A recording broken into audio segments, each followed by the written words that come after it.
नमस्कार, उत्तराखंड समाचार में आपका स्वागत है। मैं देवेंद्र प्रसाद। सबसे पहले मुख्य समाचार। जल जीवन मिशन के तहत गरीब परिवारों को अब 1 रुपये में मिलेगा पानी का कनेक्शन। मुख्यमंत्री ने की घोषणा, कहा 2 सालों में ग्रामीण क्षेत्रों में 75% तक पेयजल उपलब्ध कराने का है लक्ष्य।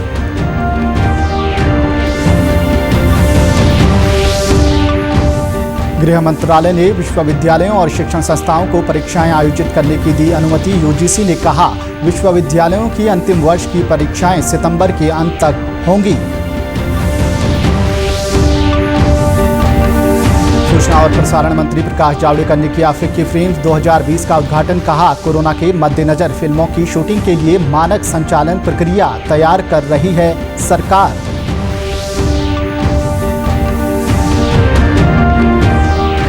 और मुख्यमंत्री ने निर्देश पर राज्य में साधारण ग्रेड चिकित्सा अधिकारियों के 763 रिक्त पदों पर जल्द शुरू होगी भर्ती प्रक्रिया। शासन ने चिकित्सा सेवा चयन बोर्ड को भेजा अध्याचन। हेल्थ सिस्टम को मिलेगी मजबूती।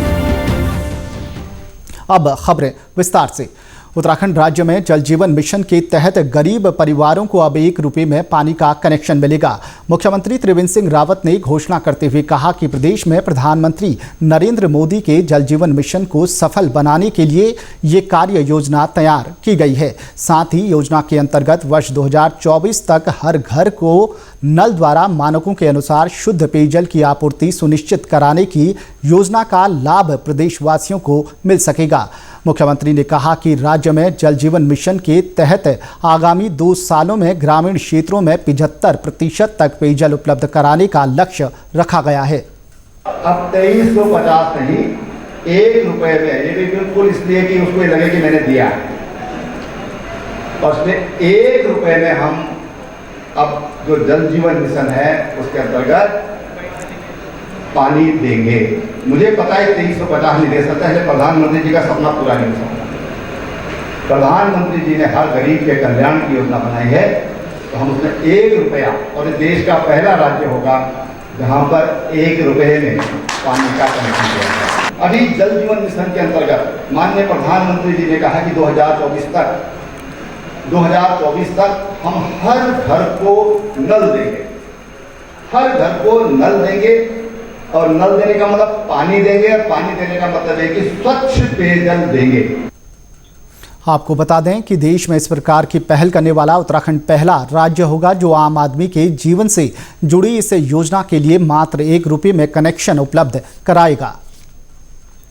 गृह मंत्रालय ने विश्वविद्यालयों और शिक्षण संस्थाओं को परीक्षाएं आयोजित करने की अनुमति दे दी है। उच्च शिक्षा सचिव को लिखे एक पत्र में कहा गया है कि अंतिम सत्र की परीक्षाएं विश्वविद्यालय अनुदान आयोग के दिशा निर्देशों के अनुसार संचालित की जानी चाहिए। ये परीक्षाएं केंद्रीय स्वास्थ्य और परिवार कल्याण मंत्रालय की मानक संचालन प्रक्रिया और विश्वविद्यालयों के शैक्षिक वर्ष के अनुरूप होगी।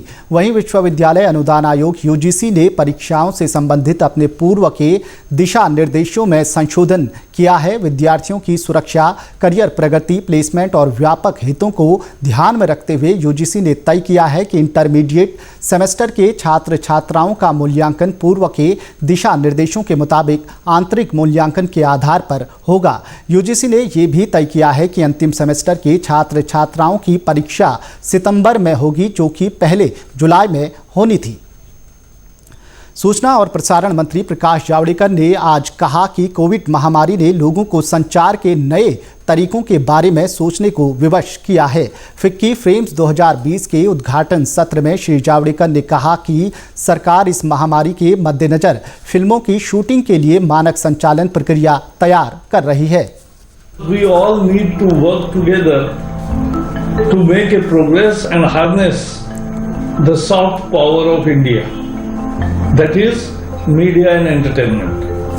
The first among these is the government is coming up with the standard operating procedure for shooting films in India in the light of pandemic. Further, to accelerate the risk making that had come to a standstill as a result of COVID, is also coming up with the incentives of production in all sectors, including TV serials, filmmaking, co-production, animation, gaming.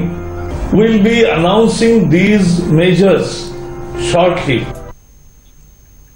मुख्यमंत्री त्रिवेंद्र सिंह रावत के निर्देश पर राज्य में साधारण grade चिकित्सा अधिकारियों के 763 रिक्त पदों को भरने की प्रक्रिया शुरू कर दी गई है। उत्तराखंड प्रांतीय चिकित्सा एवं स्वास्थ्य सेवा संवर्ग के तहत साधारण ग्रेड चिकित्सा अधिकारियों के रिक्त पदों को भरने के लिए शासन द्वारा उत्तराखंड चिकित्सा सेवा चयन बोर्ड को अध्याचन भेजा गया है। बोर्ड से रिक्त 763 पदों पर सीधी भर्ती के लिए तत्काल विज्ञप्ति प्रकाशित कर चयन की कार्यवाही प्राथमिकता से करने की अपेक्षा की गई है। मुख्यमंत्री ने कहा कि 763 चिकित्सकों की भर्ती से राज्य के हेल्थ सिस्टम को मजबूती मिलेगी।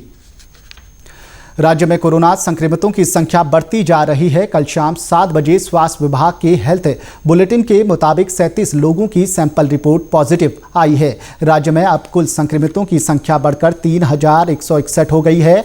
इनमें से 2586 लोग स्वस्थ हो चुके हैं और केवल 505 एक्टिव केस हैं। आपको बता दें कि बीती रोज उधम सिंह नगर में 20, हरिद्वार में 5, देहरादून और नैनीताल में 4, अल्मोड़ा में 3 और पौड़ी में 1 मामला सामने आया है।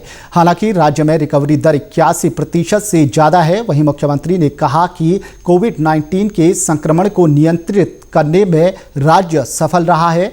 उत्तराखंड सर्वाधिक रिकवरी रेट वाला राज्य है। यहाँ मृत्यु दर राष्ट्रीय औसत से काफ़ी कम है।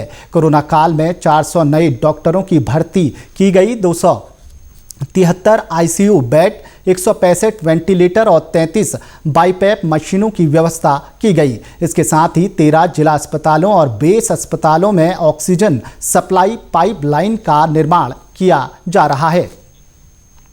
कैबिनेट मंत्री सतपाल महाराज ने आज सिंचाई, बाढ़ नियंत्रण और आपदा प्रबंधन को लेकर विस्तृत जानकारी दी। कैबिनेट मंत्री ने बताया कि राज्य में सभी सहायक नदियों में आने वाली गाड़ गधेरों को मशीन के जरिए नदी का रुख किसानों की जमीनों के बजाय बीच नदी के केंद्र में करने की अनुमति जारी की गई है। इसके अलावा बाढ़ चौकियों के जरिए किसानों की जमीन और आपदा प्रबंधन को देखते हुए अलर्ट पर रखा गया है। आप मट्टी को हटा सकें और नदी का प्रवाह बीच में कर सकें, तो उसके लिए भी हमने कह दिया है, जिससे कि अगल बगल में जो हमारी खेती की जमीन है वो कटे नहीं और उसका नुकसान ना हो और गांव भी सुरक्षित रहें। इस समय सबसे बड़ी सुरक्षा की बात है, तटबंधों की मॉनिटरिंग की बात है।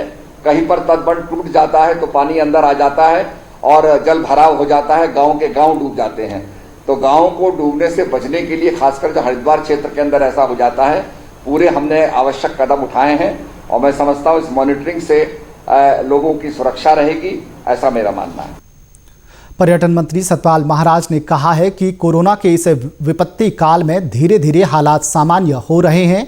ऐसे में उनका कहना है कि लोगों के बीच सुरक्षित यात्रा का संदेश जाना चाहिए ताकि चारधाम यात्रा एक बार फिर से रफ्तार पकड़ सके। ऐसा है कि ये हमारा एक प्रयोग है और मैं समझता हूँ कि हमारे धामों के अंदर यात्री आने चाहिए। धीरे धीरे इसमें सुधार होगा।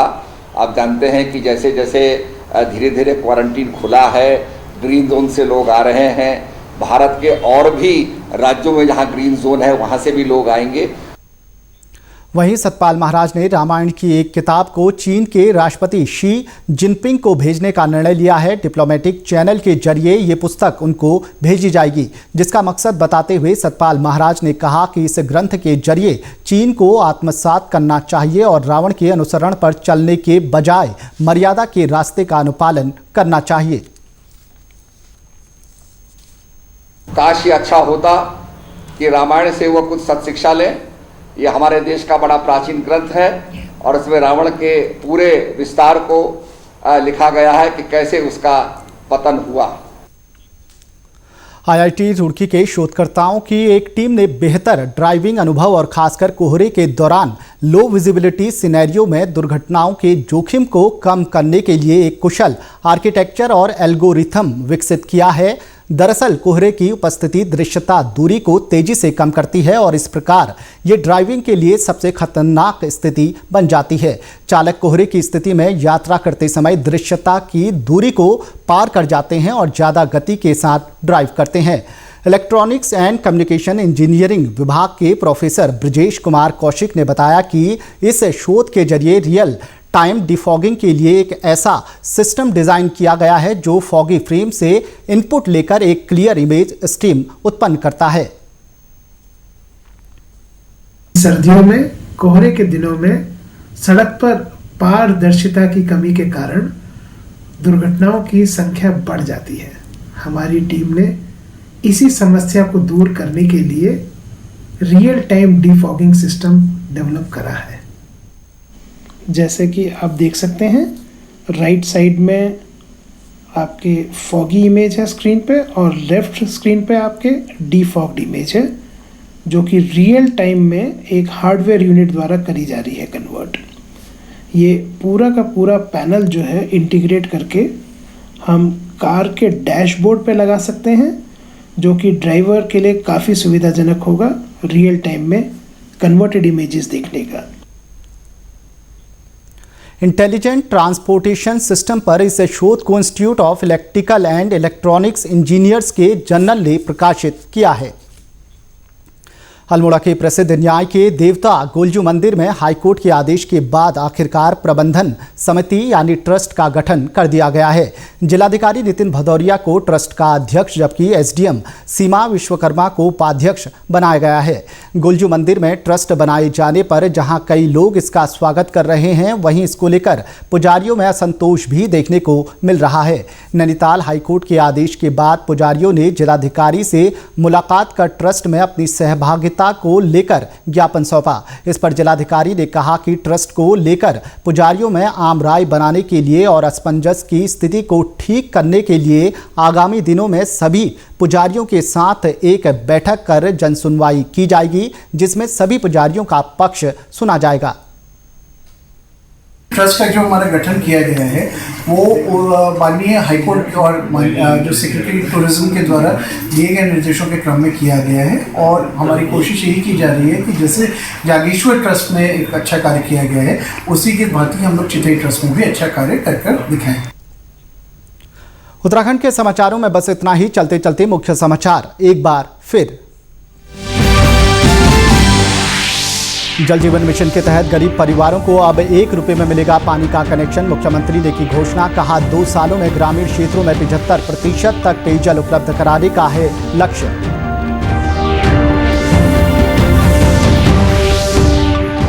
गृह मंत्रालय ने विश्वविद्यालयों और शिक्षण संस्थाओं को परीक्षाएं आयोजित करने की दी अनुमति। यूजीसी ने कहा विश्वविद्यालयों की अंतिम वर्ष की परीक्षाएं सितंबर के अंत तक होंगी।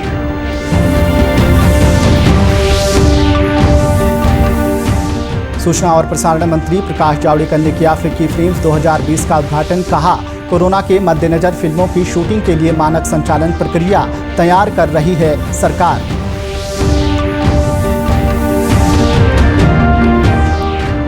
और मुख्यमंत्री के निर्देश पर राज्य में साधारण ग्रेड चिकित्सा अधिकारियों के 763 रिक्त पदों पर जल्द शुरू होगी भर्ती प्रक्रिया। शासन ने चिकित्सा सेवा चयन बोर्ड को भेजा अध्याचन, हेल्थ सिस्टम को मिलेगी मजबूती। उत्तराखंड के समाचारों में इतना ही। नमस्कार।